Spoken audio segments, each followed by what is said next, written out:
Over the last couple of weeks, we've taken a deep dive into the home buying process, but we're still getting questions about where to start the process. So, Josh, I thought we could back it up a little bit and actually talk about the first stage in getting, in starting the home buying process, which is getting a mortgage, how to go through that process, kind of an overview, if you will. So why don't we just, kind of back it up, if you will, kind of go back to where we started with the podcast and help educate home buyers through the process of getting a mortgage. And from there, we can reference some other episodes and really take them along the journey, if you will.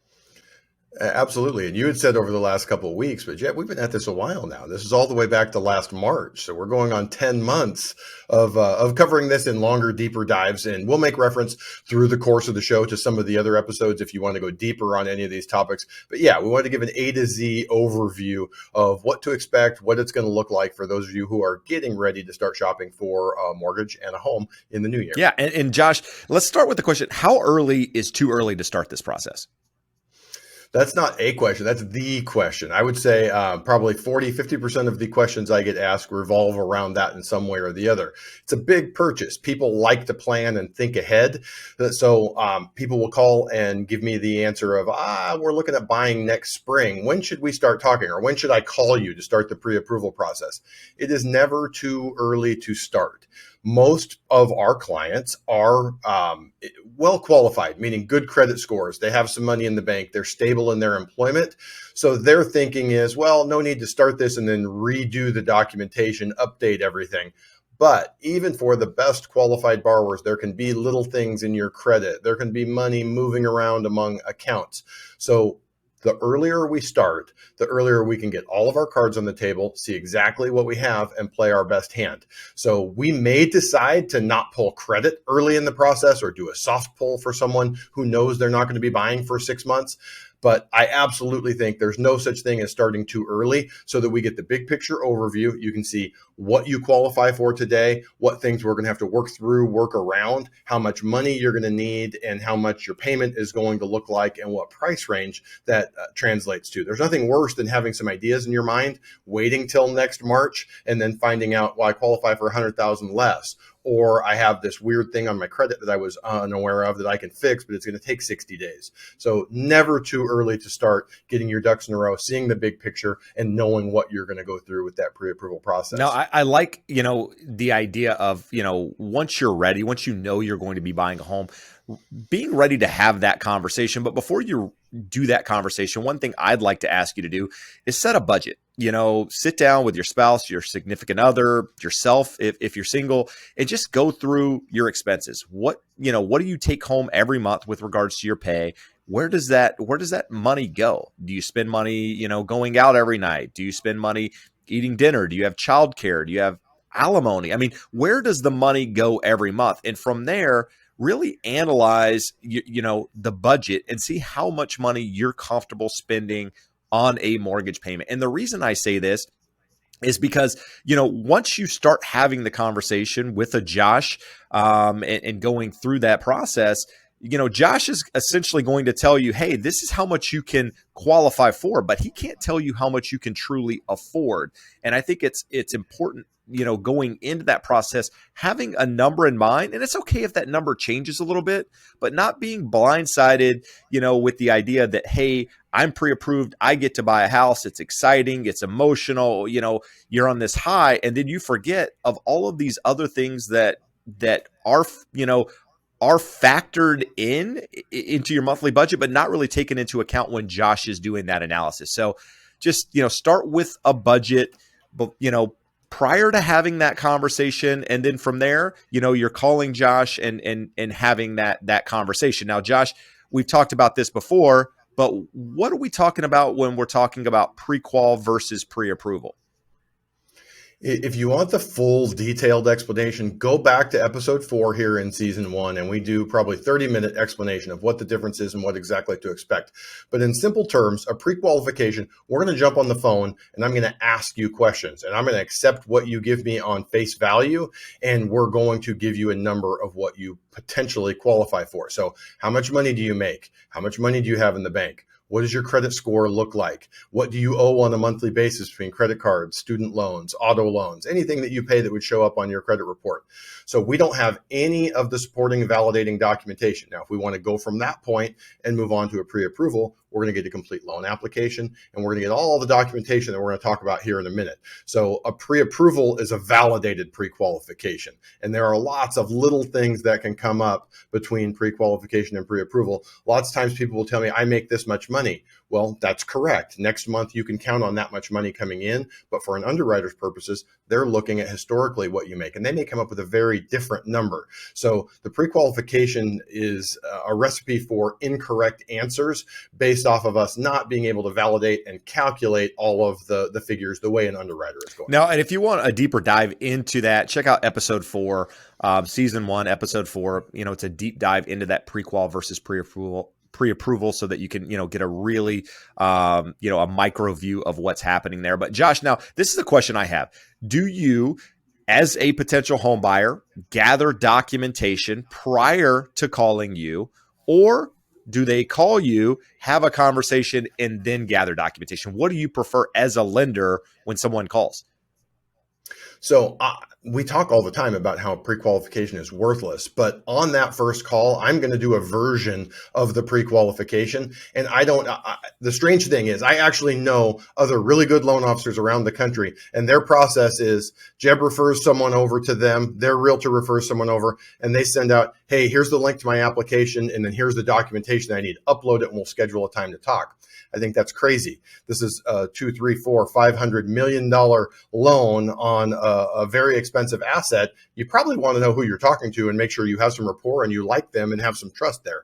So we're going to have an initial phone call that is basically a pre-qualification. I'm going to ask information that allows me to determine what documentation we're going to need. That's what we're going to talk about next. But that first call, my preference is that we jump on a call and I'm going to say, hey, Jeb, that's awesome that your realtor referred you over. Tell me a little bit about what you're looking to accomplish in terms of areas you'd like to be, price range you'd like to be, type of property, is it a condo or a single family residence? And then we're going to talk a little bit about your income and employment and assets and that type of stuff. And that's just to enable me to accurately request all of the documentation that we need, and only the documentation we need. So we're not sending you on a wild goose chase, tracking down things that we don't need. So 2 purposes to that phone call: get all of your questions answered, make sure we're on the same page, make sure we are a good fit to work together. And then from there, we're going to start that pre-approval process. Now, and before we start talking about those documents, Josh, let's talk about where you actually find a lender, right? Do you go online? Do you get a referral? Do you, what's the process? I'm drawing blanks here on going to your local bank. Like, obviously we're going to be a little bit biased here, right? Because we're in the business, but thoughts on people, because you have people that find you online, you have people that come as a referral. What's the process look like? Well, our common answer is you want to be working with an expert. So if you go to your bank, we have this happen all the time. People will go to their bank to request a wire for their escrow deposit, and they say, hey, we do loans. You should talk to one of our loan officers. And usually, if the folks agree, we get a call saying, you are not going to believe what this conversation sounded like, because it's essentially a bank teller there that you're working with. They have some mortgage training, but they're not a mortgage expert. So when you're considering the sources of where to get your loan, your preference is hopefully that you know someone that has worked with this person before. You want to talk to a couple of people. Of course, I'm biased. If you talk to me, I'm the only person that you need to talk to. But there's no point of reference if you only talk to one person. Talk to a couple of people and see. A reputable lender, all reputable lenders should be in a fairly narrow range of prices.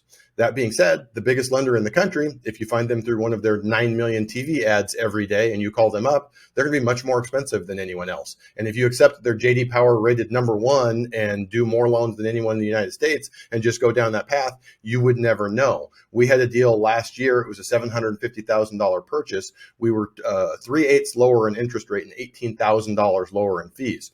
So 75% or so of borrowers will just work with the first person that they talk to. You need at least one point of comparison. So how deep you go in that process, how far you go in that process, is going to depend on your comfort level and the quality of those conversations that you're having. No, and I'll say I'm biased as well. I mean, my business is primarily a relational business. And just like if I go to find a contractor or I go to find a babysitter or whatever it is in my life, I'm asking for referrals. Like, who do you know that's done a good job for you, that you trust, that you like, you trust, that you can pass their name along to me so I can have a conversation. And I would say the same in this business. Find someone that's had a great experience, ask them who they used, and use that again as a point of comparison. Now, I will say, fortunately, like yourself, Josh, I network with a lot of top agents across the country, a lot of top mortgage people across the country. And so I'm having conversations with experts all the time.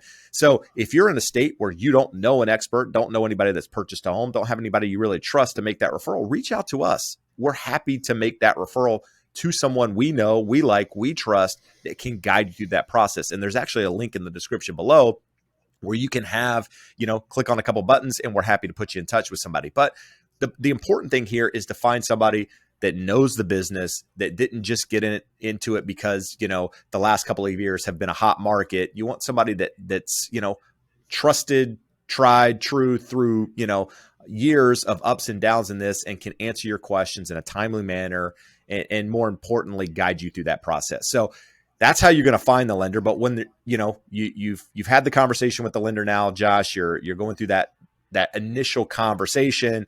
You're saying, okay, we've had the initial conversation. You sound like you're in a position to be able to buy a house. This is what I need. And when I say this is what I need, Josh, what are you actually asking for from a potential buyer that's looking to take the next steps?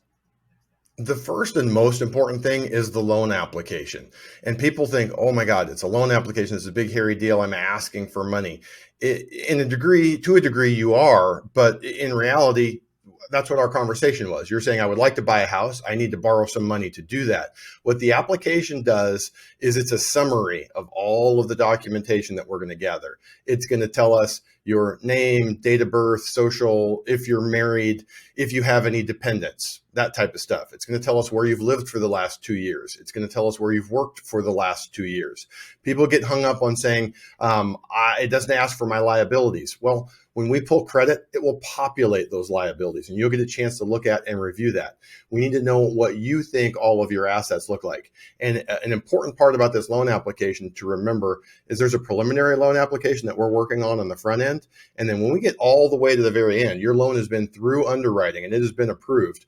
The underwriter is going to make corrections. You and I you might think you make $6,400. I think you make $6,200, and the underwriter thinks you make $6,100. That final loan application that you're going to sign says $6,100 a month income.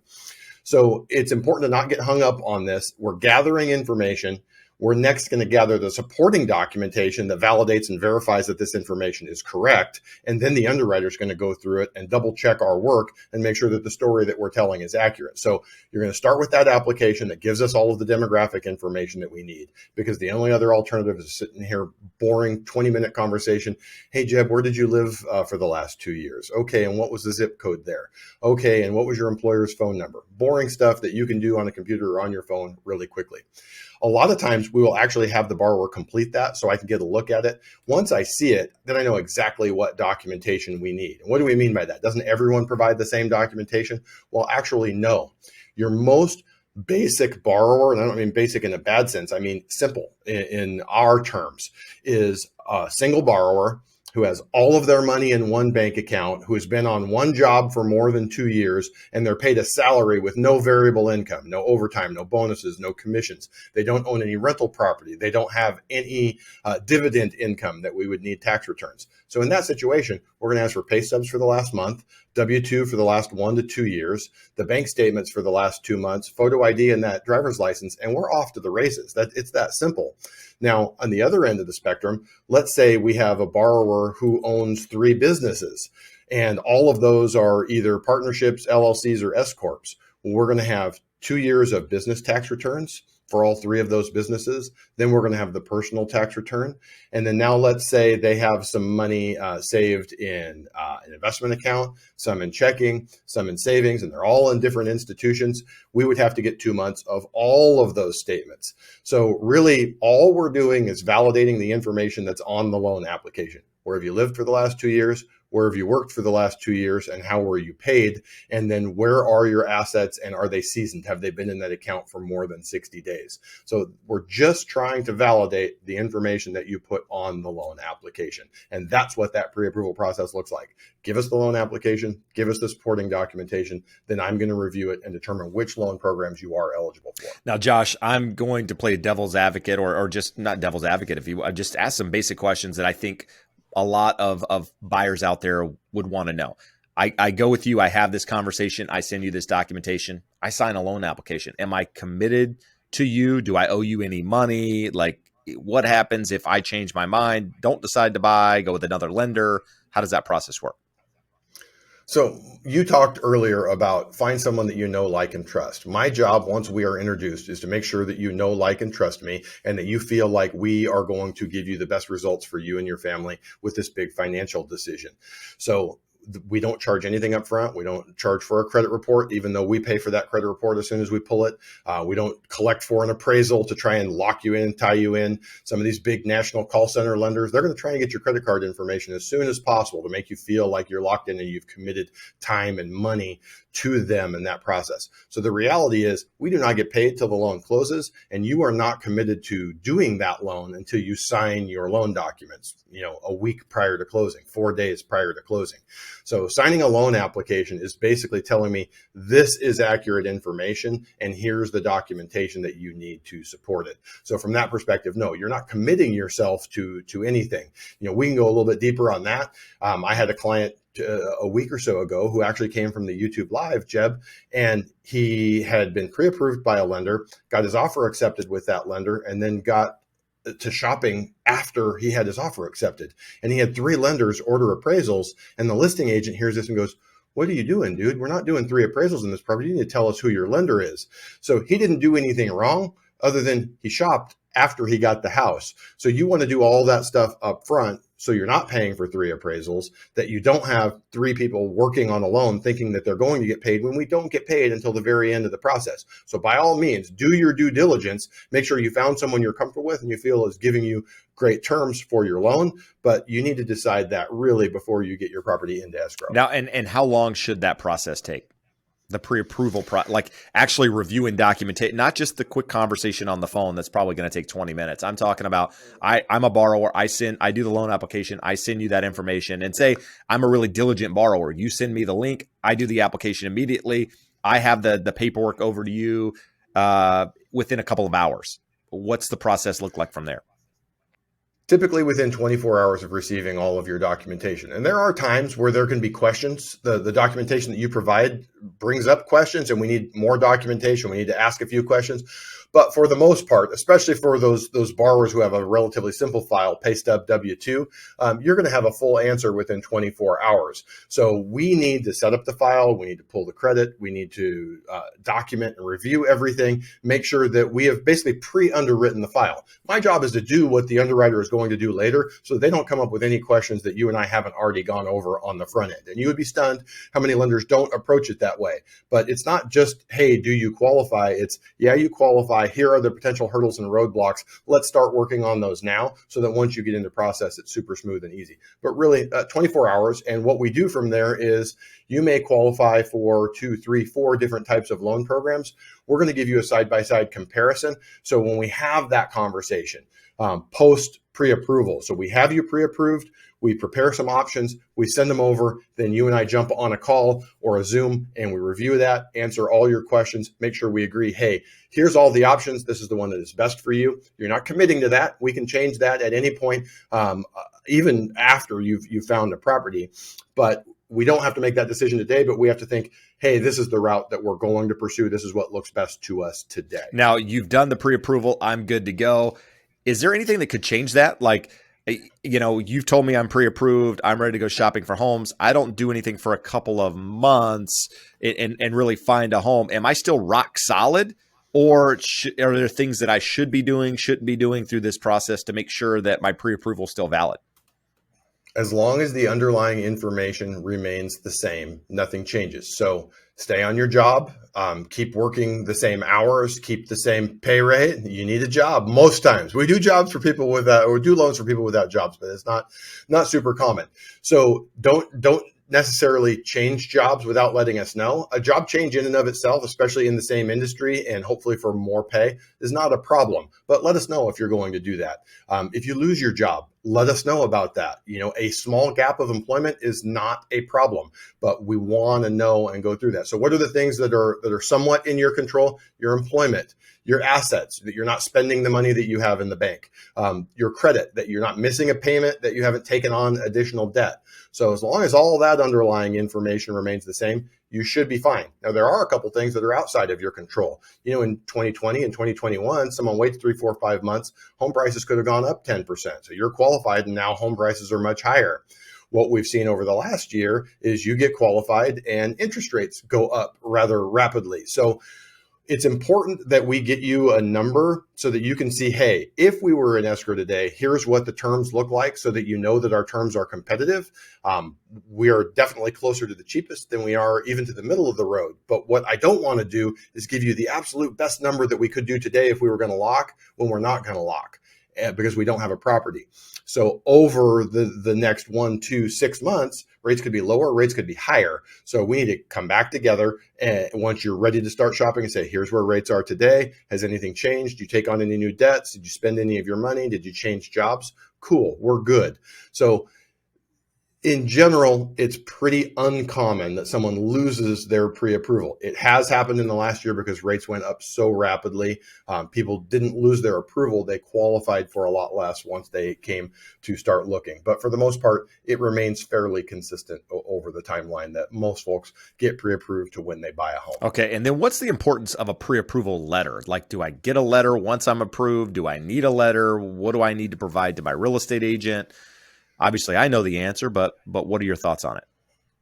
Well, there's 2 or 3 pieces to it.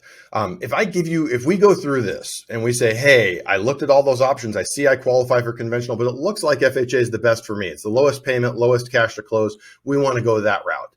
A lot of times a borrower, for their peace of mind, wants something in writing that says, I am pre-approved for an FHA loan for $475,000. And I totally get it. Happy to prepare it and send it out. I don't necessarily want to use that when we go to submit offers. Now, you asked another important thing. What does my realtor need? So we have a lot of people who find us online and we haven't worked with their realtor before. So they need to make that introduction. And this realtor on the other side, they don't know who Josh is. So they're going, do I get a pre-approval letter? Can I have a conversation? How do I know that you're actually qualified for that? So we're going to have a conversation with them.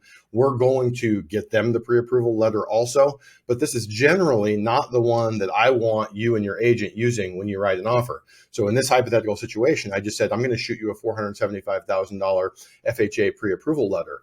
Well, what if you go out and you go, oh, we found a $400,000 condo and it's not FHA approved? Well, we don't want to send a $475,000 FHA pre-approval package. We want to do one conventional, $400,000 that says you are qualified for what your offer is. So it's basically custom to the offer that you're making, so that the listing agent, when they see it, goes, yep, this all matches up, answers the questions in terms of qualifying the borrower and also qualifying for my property. So that's what the process looks like. I don't necessarily give them out willy-nilly on the front end, but if a borrower wants it for their peace of mind and comfort level, we'll absolutely give it to them, and we will absolutely give it to an unknown agent so that they have peace of mind and can start looking at what we like to do and how we handle and operate that. But you're going to get a custom pre-approval package when you go to make your offer. No, good stuff. So in summary, what you're going to do is once you make that decision to buy a house, you're going to work on a budget. And once you have that budget, done, you're going to reach out to someone like myself, to Josh, get a lender referral, a realtor referral, and start having that conversation with a lender, that introductory conversation that Josh mentioned. From there, you're likely going to go through the loan application. You're going to fill that out either in person and or online or on the telephone, however you prefer, or the lender prefers at that point. You can provide supporting documentation. The lender's going to take a day, maybe a couple of days, depending on your scenario, look through all of that documentation and in theory, approve you.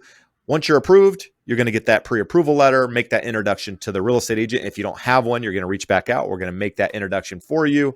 And then from there, you get the fun part of actually going out and shopping for homes. So, and just, kind of a quick recap, there's no timeline on when you should start this process. So start, if you're thinking about buying a home in 2023, these are the things that you need to start thinking about now. Maybe, you don't want to do it through the holidays or whatever, but maybe set a goal right after the first of the year to start, working through this process and getting yourself closer to home ownership. So hopefully you guys found some value in that. We'd love to know your thoughts on additional episodes, what you guys would like to hear. So there's an email in the description below. Also, take some time, rate us, review us on whatever podcast platform you listen to. But for now, we appreciate you listening. We appreciate the support. We'll talk to you soon. Adios.